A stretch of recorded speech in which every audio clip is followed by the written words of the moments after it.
Hello students, welcome back to our channel. Today we will continue the previous chapter, that is life processes. Yesterday we talked about the nutrition mainly nutrition in plants. We have completed the chapter. You can go to the previous chapter and see the nutrition in plants. Today we will continue with the nutrition in animals. So nutrition in animals. Animals obtain food from plants और other animals जो है वो अपना food अपने से नहीं बना सकता. They can not prepare their food on their own, so they are dependent on other animals और plants for their food to survive, to get energy. So nutrition in animals, they are categorized as herbivores, carnivores and omnivores. There are three types of animals or animals that are dependent. First है herbivores. Herbivores are those animals which only eat plants. They are only dependent on plants. They do not have any other source for food. Example, cow and goat. These are the examples of herbivores. Next is carnivores. Carnivores are eat other animals. ये क्या है? ये दूसरे animals को खाता है, वो दूसरे एनिमल्स पे डिपेंडेंट रहता है. एग्जाम्पल लायन और टाइगर. और थर्ड कैटेगरी है ओमनीवोर्स. ओमनीवोर्स क्या है? They eat both plants as well as animals. तो ये दोनों पे डिपेंडेंट है, प्लांट ईटर्स पे भी और एनिमल ईटर्स पे भी. तो एग्जाम्पल हो गया डॉग, क्रो, बियर, ये सब जो है ओमनीवोर्स का एग्जाम्पल होता है. अब और एक और इम्पॉर्टेंट पॉइंट यहाँ पे नोटिस करना है कि हर्बिवोर्स और कार्निवोर्स, ये लोग का जो स्मॉल इंटेस्टाइन होता है ये बहुत डिफर होता है.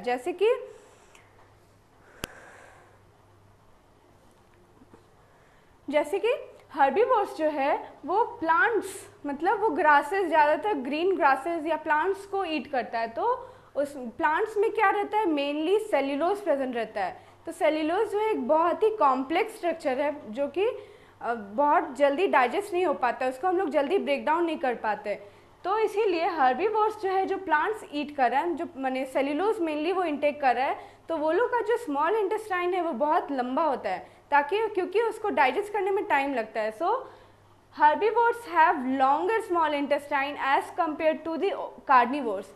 कार्निवोर्स के पास लॉन्ग इंटेस्टाइन, स्मॉल इंटेस्टाइन नहीं है, बिकॉज मीट मतलब ये जो फ्लैश खाता है ये लोग, ये बहुत इजीली डाइजेस्ट हो जाता है. क्यों? क्योंकि इसमें सेल्यूलोज प्रेजेंट नहीं रहता है, इसमें बाकी सारे कंपोनेंट्स प्रेजेंट रहता है जो कि इजीली डाइजेस्ट हो जाता है. इसीलिए कार्निवोर्स का जो है स्मॉलर इंटेस्टाइन होता है, स्मॉल इंटेस्टाइन, और हर्बिवोर्स का जो होता है वो लार्जर होता है.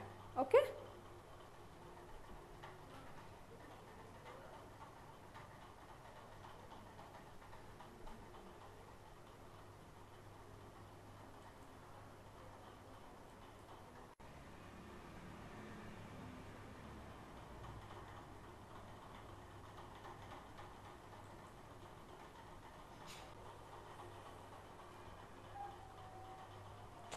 तो अब हम लोग देखेंगे न्यूट्रिशन इन अमीबा. अमीबा जो है वो न्यूट्रिशन कैसे ले रहा है. हम पिछले वीडियो में बताए थे कि यूनिसेल्युलर और मल्टीसेल्युलर ऑर्गेनिजम्स में न्यूट्रिशन मतलब कोई भी प्रोसेस कैसे चलता है. अब हम लोग डिस्कस करेंगे न्यूट्रिशन इन अमीबा.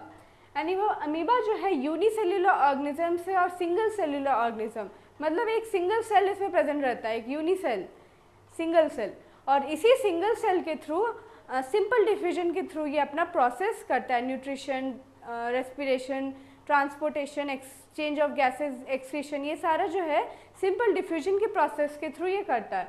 तो हम लोग देखेंगे कैसे. अभी हम लोग न्यूट्रिशन का बात कर रहे हैं, तो हम लोग देखेंगे अमीबा जो है फूड का इंटेक वो कैसे कर रहा है, वो कैसे फूड ले रहा है और फिर वो एक्सीड्स बाहर निकल रहा है. तो पहला स्टेप, हम लोग 5 स्टेप से इसमें प्रोसेस होता है, तो हम लोग स्टार्टिंग से देखते हैं क्या हो रहा है प्रोसेस में. तो ये है अमीबा में एक न्यूक्लियस प्रेजेंट है और इसका ये साइटोप्लाज्म है. तो ये एक सिंगल सेल स्ट्रक्चर है, ये मोटाइल है, ये मूवमेंट कर सकता है, मतलब ये अपने इसके पास मूवमेंट का कैपेसिटी है, अपने आप मूवमेंट कर सकता है. तो क्या है, अमीबा जो है मूव कर रहा है, और अब क्या है, कहीं पे भी एक फूड पार्टिकल अमीबा को दिखा, वो सेंसरी माने सेंस किया कि कहीं पे फूड पार्टिकल है, तो वो फूड पार्टिकल को कैसे इनटेक करेगा? Through the formation of pseudopodia. तो ये सूडोपोडिया क्या है ये बताते हैं। ये सूडोपोडिया है, ये अमीबा में एक इलोंगेटेड स्ट्रक्चर बन जाता है, एक लंबा स्ट्रक्चर बन जाता है, एक ऐसे होल बन जाता है अंदर में। तो इसी पोर्शन, ये जो लॉन्ग इलोंगेटेड स्ट्रक्चर होता है, इसी को बोलते हैं सूडोपोडिया। ये सूडोपोडिया क्या करता है? ये फूड पार्टिकल, ये मूवमेंट करेगा, ये मूव कर रहा है और फूड पार्टिकल यहीं पे ये मूव करते हुए ऐसे आगे बढ़ेगा और इस होल के अंदर ये फूड पार्टिकल एंटर कर जाएगा। तो जैसे ही ये एंटर कर जाएगा, इस प्रोसेस को बोलते हैं इंजेशन। मतलब फूड जो है वो इंटर कर गया है अमीबा के अंदर, तो ये हो गया इंजेशन। अब क्या है, ये फूड जब एंटर कर गया तो ये फूड को अब हम लोग यूटिलाइज करेंगे एनर्जी के प्रोसेस में, या फिर कहीं पे भी जहाँ उसका एनर्जी नीड है या कोई भी काम है, तो वो फूड को ब्रेक डाउन होना होगा। तो पहले इंजेशन हो गया, उसके बाद डाइजेशन। ये फूड जो है वैक्यूल, वहाँ पे वैक्यूल के फॉर्म में ये एंटर कर गया है सेल बॉडी, मतलब अमीबा की बॉडी के अंदर। अब ये बॉडी के अंदर एंटर कर गया है, अब इसको बोलेंगे डाइजेशन। ये प्रोसेस डाइजेशन हो गया। नेक्स्ट है एब्जॉर्प्शन। एब्जॉर्प्शन में क्या हो रहा है कि ये जो लार्जर, ये फूड पार्टिकल्स जो था वो लार्जर था, बहुत बड़ा कॉम्प्लेक्स स्ट्रक्चर था। वो कॉम्प्लेक्स स्ट्रक्चर को हम लोग एकदम सिंपलर, एकदम छोटा फॉर्म में इसको ब्रेक डाउन करेंगे। तो इस ब्रेक डाउन को हम लोग बोलते हैं एब्जॉर्प्शन। ये यहाँ पे ब्रेक डाउन हो गया, अब ये एब्जॉर्ब होगा। कैसे एब्जॉर्ब होगा? ये इसका जो फूड वैक्यूल, ये जो वैक्यूल बना था, इसके चारों साइड में एक वैक्यूल बना था, ये वैक्यूल ब्रेक डाउन हो जाएगा, टूट जाएगा। टूट जाने के बाद ये जितना भी फूड पार्टिकल्स था वो चारों तरफ स्कैटर, मतलब चारों तरफ फैल जाएगा। तो इस स्टेप को बोलते हैं एसिमिलेशन। और फाइनली जितना भी फूड एब्जॉर्ब हो गया, अब जो यूटिलाइज नहीं हो पाया, जो वेस्ट बन गया, वो वेस्ट पार्टिकल्स जो है वो बाहर थ्रू दी सिंपल डिफ्यूजन से वो बाहर निकल जाएगा। तो इस प्रोसेस को बोलते हैं इजेशन। तो मेनली 5 स्टेप्स हम लोग देखें: ingestion, digestion, absorption, assimilation and egestion.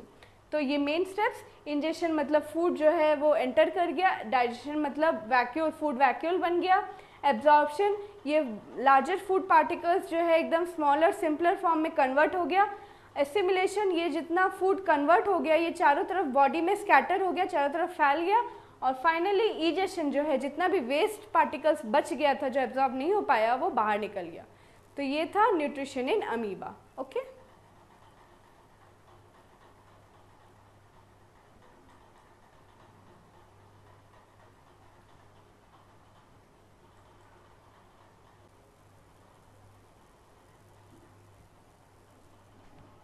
Now we will see about the nutrition in humans.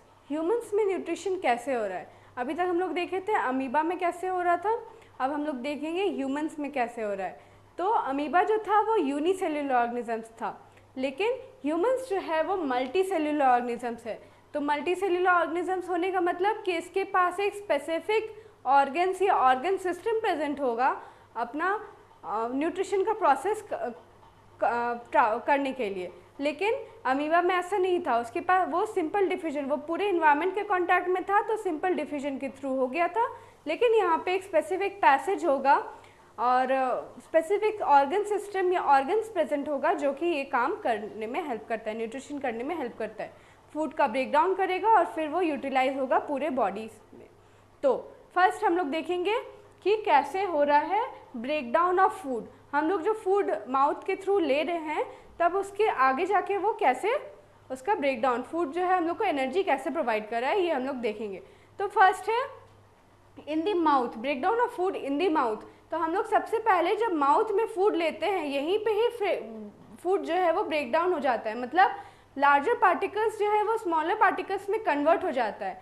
तो ये कन्वर्ट होने के लिए एक एंजाइम ज़रूरी होता है, वो एंजाइम कहाँ से रिलीज होता है ये हम लोग देखेंगे। तो माउथ में सलाइवरी ग्लैंड्स प्रेजेंट रहता है, माउथ में सलाइवरी ग्लैंड्स प्रेजेंट रहता है जो कि सिक्रीट करता है सलाइवा। हमारा माउथ जो वाटरी हो जाता है, मतलब पानी पानी भर जाता है, तो क्यों होता है?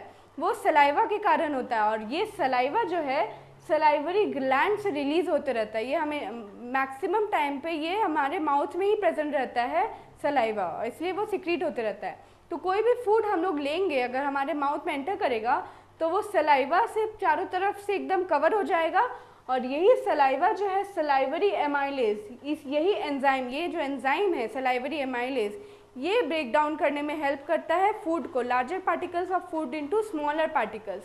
तो हम लोग जितना च्यू करेंगे उतना ही सलाइवरी एमाइलेज जो है वो ब्रेक डाउन करते जाएगा फूड को। अब फाइनली क्या होगा कि जितना फूड ब्रेक डाउन हो गया अब वो एंटर कर जाएगा हमारा फूड पाइप में। तो फूड पाइप का नाम है ईसोफेगस। तो हमारा सेकेंड पॉइंट आ जाएगा ईसोफेगस। अब माउथ से जैसे ही फूड ईसोफेगस में एंटर करेगा तो वहाँ पे क्या होगा, क्योंकि माउथ में सलाइवा प्रेजेंट था तो ये जो सलाइवा है चारों तरफ, फूड के चारों तरफ, हम लोग जो फूड ले रहे हैं उसके चारों तरफ सलाइवा एकदम एक लेयर बना के रख देगा, जिसके कारण क्या होगा, फूड जो है बहुत ही सॉफ्ट, एकदम थिन हो जाएगा, एकदम सॉफ्ट हो जाएगा, जिसके कारण क्या होगा, वो ईसोफेगस में आसानी से एंटर कर जाएगा, मतलब ईजिली वो एंटर कर जाएगा ईसोफेगस में। ईसोफेगस में क्या होता है, peristaltic movement of the food occurs.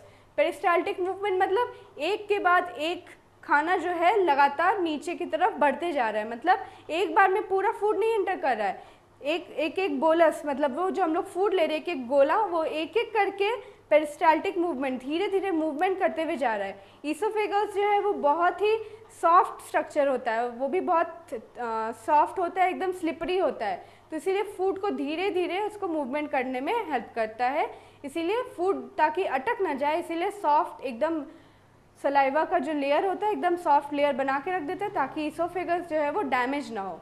तो ये होता है ईसोफेगस में peristaltic movement of the food occurs. अब धीरे धीरे जैसे ही फूड नीचे की तरफ मूवमेंट करते जाएगा, अब वहाँ पे एक स्पिंक्टर मसल होता है। स्पिंक्टर मसल मतलब वो कंट्रोल करता है कि कब फूड एंटर करेगा और कब फूड बाहर निकलेगा, तो एक मतलब पैसेज ब्लॉक करके रखा है। अब वो स्पिंक्टर मसल जो है वो ओपन हो गया और फूड जो है वो अब उसके अंदर एंटर कर जाएगा। अब फूड जो है एंटर करेगा इन दी स्टमक। थर्ड पॉइंट हो जाएगा स्टमक। अब स्टमक में क्या है, हम लोग का मेनली फूड जो है, जितना भी फूड है वो आके स्टमक में आके स्टोर हो जाता है। अब स्टमक का सबसे मेन काम क्या है, स्टमक जो है HCl रिलीज करता है। HCl is the hydrochloride.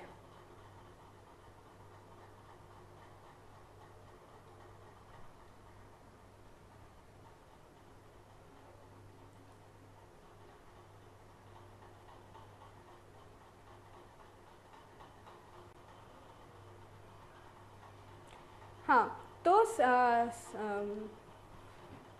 अब स्टमक में एंटर कर जाता है फूड। अब स्टमक में जैसे ही एंटर करेगा फूड तो वहाँ पे तीन मेन कंपोनेंट्स, तीन मेन चीज़ जो है वो रिलीज होता है इन दी स्टमक। सबसे पहला है HCl, hydrochloric acid. Hydrochloric acid क्या है, makes the medium acidic. Stomach का जो नेचर है वो एक एसिडिक नेचर का होता है, तो वहाँ पे ये HCl जो रिलीज होता है वो वहाँ का मीडियम को एसिडिक बना के रख देता है, ताकि वहाँ पे एसिडिटी मतलब एसिड का कंडीशन ज़्यादा हो। और एसिड का कंडीशन क्यों इम्पॉर्टेंट है, क्योंकि अगर एसिडिक कंडीशन नहीं बनेगा तो ये एंजाइम, ये जो एंजाइम है पेप्सिन, ये रिलीज़ नहीं होगा, और ये रिलीज़ नहीं होगा तो फूड का ब्रेक डाउन नहीं करेगा, तो इसीलिए एसिडिक मीडियम ज़रूरी होता है। तो जैसे ही एसिडिक मीडियम बन गया, स्टमक में एसिड रिलीज़ हो गया, तो क्या होगा, पेप्सिन रिलीज़ होगा। अब पेप्सिन रिलीज होगा तो वो क्या करेगा, ब्रेक डाउन ऑफ फूड। वहाँ पे फूड जितना भी आया अब उसका ब्रेक डाउन हो जाएगा। अब एक और मेन इंपॉर्टेंट चीज़ यहाँ पे ये देखना है कि थर्ड जो ये म्यूकस है, ये म्यूकस भी रिलीज होता है। ये म्यूकस क्या करता है, protects the inner lining of the stomach. Stomach का जो इनर लाइनिंग है वो उसको प्रोटेक्ट करके एक थिक लेयर बना के रख देता है म्यूकस का, क्योंकि अगर थिक लेयर नहीं रहेगा तो एसिडिक मीडियम जो है वो धीरे धीरे सेल्स को अफेक्ट करते जाएगा। हमारा जो स्टमक का सेल्स है इनसाइड, इनर सेल्स, वो डैमेज होते जाएगा धीरे धीरे, एसिड के कारण वो सेल्स डैमेज हो जाता है। इसीलिए म्यूकस का लेयर होता है, वो क्या करता है, inner lining of the stomach को प्रोटेक्ट करके रखता है, एकदम थिक लेयर बना के रखता है, ताकि एसिड जो है वो बाहर नहीं निकले और ना निकले, और ताकि सेल्स जो है वो डैमेज ना हो। तो इसीलिए ये होता है म्यूकस का रोल। तो हम लोग देखिए स्टमक में तीन कंपोनेंट्स रिलीज हो रहा है, HCl, पेप्सिन और म्यूकस। ये तीनों का रोल होता है in the breakdown, mainly in the break down of the food, और प्रोटेक्ट करके रखता है inner lining of the stomach.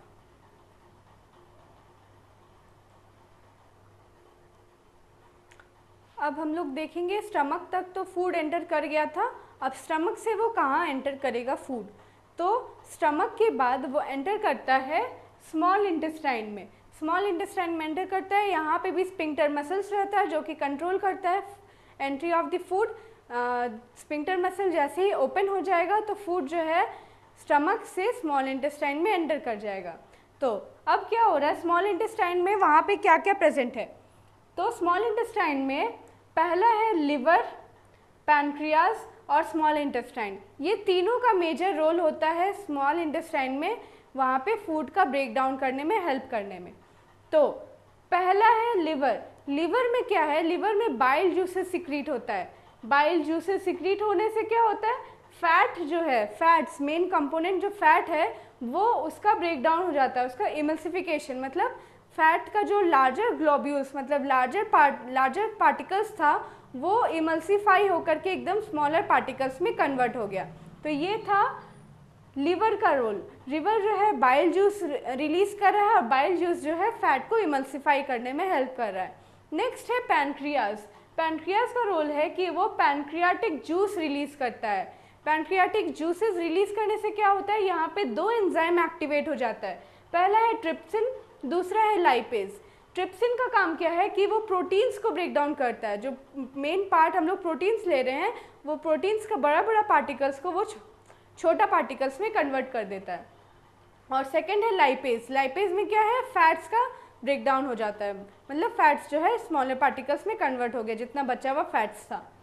तो यहाँ पे क्या है, एक और मेन इंपॉर्टेंट चीज़ हम लोग देखेंगे ये कि लिवर और पैनक्रियाज से जो रिलीज हो रहा है बाइल जूस और पैनक्रियाटिक जूस, ये दोनों जो सिक्रीशंस रिलीज हो रहा है ये जाके स्टोर हो जाता है गॉल ब्लैडर में। वहाँ पे एक और स्ट्रक्चर रहता है, दोनों ट्यूब के बाद एक गॉल ब्लैडर का स्ट्रक्चर आता है। उस गॉल ब्लैडर में ये दोनों जूसेस जाके स्टोर हो जाता है। और जब फूड पास होता है in the small intestine, small intestine का सबसे ऊपरी भाग को हम लोग बोलते हैं ड्यूडेनम। तो जैसे ही ड्यूडेनम में फूड एंटर किया तो वहाँ गॉल ब्लैडर से बाइल जूसेस और पैनक्रियाटिक जूसेस रिलीज हो जाता है और फूड को ब्रेक डाउन करने में हेल्प करता है। तो ये था गॉल ब्लैडर का काम कि वहाँ पे जाके ये दोनों स्टोर हो गया। स्टोर हो गया तो क्या हुआ, जैसे ही फूड ड्यूडेनम मतलब स्मॉल इंटेस्टाइन में एंटर किया तो फैट्स, प्रोटीन्स, ये सारा जो है डिग्रेड हो जाता है at the time in the duodenum only. तो ड्यूडेनम में ही वो ब्रेक डाउन हो जाता है। नेक्स्ट है स्मॉल इंटेस्टाइन। स्मॉल इंटेस्टाइन में भी आगे और पार्ट्स रहता है, ड्यूडेनम, जेजुनम, इलियम। तो जेजुनम और इलियम का भी काम होता है, वहाँ पे मेनली एब्जॉर्प्शन होता है। तो हम लोग अभी ब्रेकडाउन देख रहे हैं, ब्रेकडाउन ऑफ द फूड। तो ब्रेकडाउन ऑफ फूड में स्मॉल इंटेस्टाइन में क्या हो रहा है, एट द अपर पार्ट मतलब ड्यूडेनम में ही, कि इंटेस्टिनल जूसेस रिलीज हो रहा है। इंटेस्टिनल जूस, यहाँ पे क्या था, बाइल जूस और पैनक्रियाटिक जूस। तो इंटेस्टाइन, स्मॉलर इंटेस्टाइन का अपना खुद एंजाइम है, वो है इंटेस्टिनल जूस। ये जूस क्या कर रहा है, इंटेस्टिनल जूस कार्बोहाइड्रेट्स, फैट्स और प्रोटीन्स तीनों को फाइनली ब्रेक डाउन कर दे रहा है।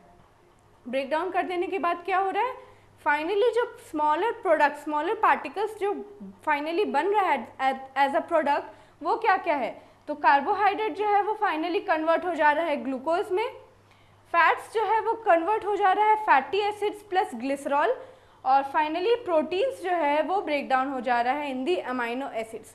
तो ये फाइनल जो स्मॉलर पार्टिकल्स जो बना था, स्मॉलर पार्टिकल्स जो कन्वर्ट हुआ, जो सिंपलर फॉर्म है, वो है ग्लूकोज, फैटी एसिड, ग्लिसरॉल और अमाइनो एसिड्स। अब ये जो जितना भी स्मॉलर पार्टिकल्स बना, ये तो ब्रेक डाउन हुआ। अभी तक तो हम लोग देख रहे थे क्या, break down of the food. अब ये फूड जो है ये क्या होगा, एब्जॉर्ब होगा इन दी बॉडी, हमारे बॉडी में ये एब्जॉर्ब होगा। तो हम लोग वो देखेंगे कि एब्जॉर्ब कैसे हो रहा है।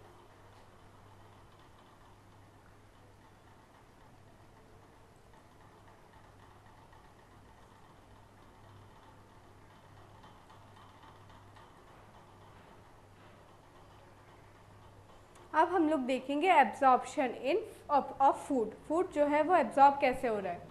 तो absorption of food mainly occurs in the small intestine. Small intestine में ही ये एब्जॉर्प्शन ऑफ फूड ऑकर होता है। तो कहाँ पे होता है, किसके थ्रू होता है वो देखेंगे। In the inner surface of the small intestine various villi are present. Villi एक स्ट्रक्चर है जो कि inner lining of the small intestine, small intestine के इनर लाइनिंग में प्रेजेंट होता है। तो ये विलाई का रोल क्या है, ये काम क्या करता है, तो ये विलाई जो है are small finger like projections. यहाँ देखो विलाई का एक स्ट्रक्चर बना हुआ है, ये फिंगर, एक ऐसे फिंगर जैसे उठा हुआ रहता है, ऐसे फिंगर लाइक प्रोजेक्शंस, ऐसे वेरियस नंबर्स होता है, कंटिन्यूस होता है। तो small finger like projections present at the inner lining of the small intestine. It helps in absorption of food and increases the surface area of the small intestine. तो ये क्या कर रहा है, फूड को एब्जॉर्ब कर रहा है। तो ये फूड एब्जॉर्ब कहाँ से हो रहा है, ये विलाई में बहुत सारा होल्स प्रेजेंट रहता है। ये होल्स जो है, एक छोटा छोटा होल्स जो है, बाहर में जितना भी वैस्कुलर बंडल, मतलब हमारा जो ब्लड वेसल्स है, वो ब्लड वेसल्स वहाँ से कनेक्टेड होता है इस होल से। तो ये जितना भी फूड यहाँ से पास हो रहा है, ये जाके होल से एब्जॉर्ब हो जा रहा है और ब्लड वेसल्स में ये पहुँच जा रहा है। तो जैसे ही ये ब्लड वेसल्स में चला जा रहा है, तो ये पूरे सरफेस, माने पूरे बॉडी सरफेस, हमारा जो हेड से लेकर के लेग तक जितना भी पार्ट है, पूरे ब्लड वेसल्स पार्ट, पूरा जगह ब्लड वेसल्स स्कैटर्ड है। तो वही ब्लड वेसल्स में जहाँ पे फूड का ज़रूरी है, वहाँ पे ये फूड जाके एनर्जी प्रोवाइड कर रहा है। कहीं पे बिल्डिंग ब्लॉक्स, मतलब न्यू सेल्स फॉर्मेशन करने में हेल्प कर रहा है। कहीं पे जो ओल्ड सेल्स जो डैमेज हो गया है, उसको रिपेयर करने में हेल्प कर रहा है। तो ये जो है फूड जो है, बहुत सारा फंक्शंस इसका काम होता है, बहुत सारा फंक्शंस है इसका। तो ये था एब्जॉर्प्शन ऑफ द फूड। तो ये मेनली ये होता है स्मॉल इंटेस्टाइन में। अब स्मॉल इंटेस्टाइन के बाद लार्जर इंटेस्टाइन में भी वेस्ट पार्टिकल्स, जो फूड एब्जॉर्ब नहीं हुआ, ये विलाई के थ्रू जो फूड एब्जॉर्ब नहीं हो पाया, वो फूड जो है आगे लार्ज इंटेस्टाइन में ट्रैवल करता है। लार्ज इंटेस्टाइन में ट्रैवल करने के बाद फिर वो एनएस के थ्रू सिक्रीट हो जाता है। तो यहाँ पे भी स्फिंक्टर मसल्स प्रेजेंट रहता है, जो कि स्मॉल इंटेस्टाइन से लार्ज इंटेस्टाइन में ट्रैवल करने में हेल्प करेगा फूड को। तो ये था absorption of the food and it's nutrition of the food. ये था न्यूट्रिशन ऑफ द फूड। अब हम लोग आज वीडियो यहीं पे ओवर करते हैं। आप नेक्स्ट क्लास में हम लोग आगे देखेंगे, नेक्स्ट वीडियो में हम लोग आगे पढ़ेंगे। So thank you students, please like, share and subscribe our channel. Okay, thank you.